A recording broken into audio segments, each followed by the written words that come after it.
একটা গণবিজ্ঞপ্তি এর মধ্যে প্রকাশ হয়েছিল গত 10ই মার্চ।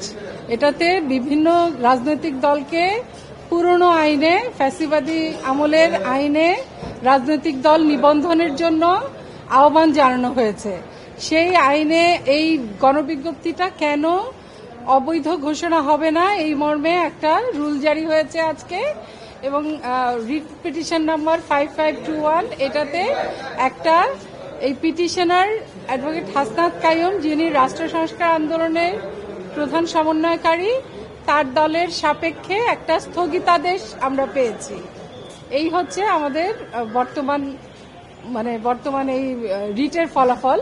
আর এই রিটটা আমরা এই জন্য করেছি যে আমাদের সংবিধানের যে রাজনৈতিক দলের মূল সংজ্ঞা, সেই সংজ্ঞার স্পিরিটের সাথেও এই গণবিজ্ঞপ্তি বা এই পুরনো আইনটা যায় না। এমনকি নির্বাচন কমিশন সংস্কারের যে বিধানগুলো এসেছে, যে সুপারিশগুলো এসেছে, সেই সুপারিশের সাথেও এই বিজ্ঞপ্তি সামঞ্জস্যপূর্ণ নয়। আমরা এই দুইটা এই রুল চেয়ে এবং এই গণবিজ্ঞপ্তির স্থগিত চেয়ে মামলাটি আমরা রিট মামলাটি করেছি এবং রুল জারি হয়েছে। এইটা মূল আপত্তির জায়গা দুইটা। একটা হচ্ছে যে ধরেন এইবার যে বিজ্ঞপ্তিটা হলো, এই আইনটা আসলে পিআরওতে যুক্ত হয়েছিল আর্মি ব্যাক্ট একটা নির্বাচন কমিশন দিয়ে, এবং এইটাকে পরবর্তীতে যাদেরকে আমরা ফেসিস্ট বলি সেই সরকারের আমলে তাদের যে আইনটা ছিল সেটাকে আরো কঠোর করা হয়েছিল। এইবারের যে অভ্যুত্থান, এই অভ্যুত্থানের পরে এটা মনে করা হয়েছিল যে এটা একটা ইনক্লুসিভ বাংলাদেশের দিকে যাবে। তো এইবার আইনটা যখন বিজ্ঞপ্তিটা জারি হয়েছে তখন আপনারা জানেন যে কমপক্ষে আপনার 3 ভাগের 1 ভাগ জেলা, মানে হচ্ছে 22টা জেলা, 100টা উপজেলায় এটার কমিটি থাকতে হবে। আমরা যেটা বলছি যে বাংলাদেশের আমাদের যারা হিল পিপল, আমাদের যারা অবাঙালি জনগোষ্ঠী যারা পাহাড়ে বসবাস করে, তাদের এরিয়াটা হচ্ছে কনফাইন্ড 3টা ডিস্ট্রিক্টের মধ্যে, এবং তারা 20টা উপজেলার মধ্যে বসবাস করে। আপনি যখন এদেরকে বলবেন যে আপনাকে আসলে 22টা উপজেলা আর জেলায় আর 100টা উপজেলায় কমিটি করতে হবে, তার মানে হচ্ছে আপনি এদেরকে বাংলাদেশে একদম এক্সক্লুড করে দিচ্ছেন, যে তাদেরকে কোনো রাজনৈতিক অধিকার এই বাংলাদেশেও দিচ্ছেন না। এইটা ছিল আমাদের মূল আর্গুমেন্টের জায়গা, যে এইটা কোনোভাবেই ইনক্লুসিভ বাংলাদেশের সাথে যায় না, এবং এমনকি 72-এর যে সংবিধান এটার সাথে যায় না, পিআরওর সাথে যায় না।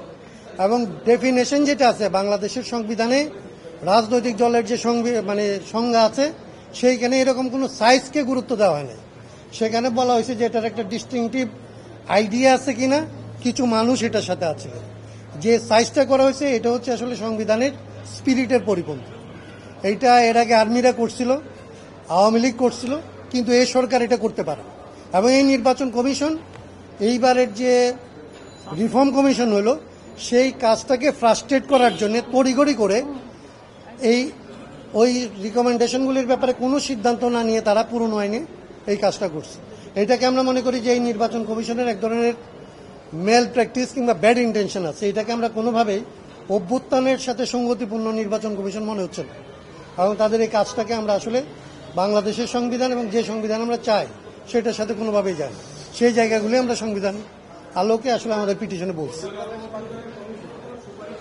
জি জি, বদিউল আলম মজুমদারের কমিশনের সুপারিশ হচ্ছে 5% উপজেলা, 10% জেলা। তার মানে হচ্ছে আপনার প্রায় 7টা ডিস্ট্রিক্ট লাগে, আর অন্তত 25টা 30টার মতো ধরেন উপজেলা লাগে। তো আমরা সেটাকেও মনে করি যে আসলে প্রপার না। আমরা বদিউল আলম মজুমদারের যে কমিশন, সেই কমিশনে আমরা দলীয়ভাবে রাষ্ট্র সংস্কার আন্দোলনের পক্ষ থেকে আজকে যে কথাগুলি বলছি এগুলি বলেই বলছিলাম যে মিনিমাম একক হইতে হবে 2টা। হয় আমাদের হিল পিপল পার্টি করতে পারে, এইভাবে আপনি মিনিমামটাকে দাঁড় করাবেন, অথবা তাদের জন্য রিজিওনাল পার্টি করতে পারে, সেই ব্যবস্থাটা রাখবেন। রিজিওনাল পার্টির কোনো ব্যবস্থা আসলে কারো কোনো সুপারিশে নাই। আবার ধরেন তারা পার্টি করতে পারবে, তাদের পার্টিটা ন্যাশন ওয়াইড, তারা ন্যাশনাল পলিটিক্সের মধ্যে আসবে, সেই সুযোগটা তাদেরকে দেওয়া হচ্ছে না।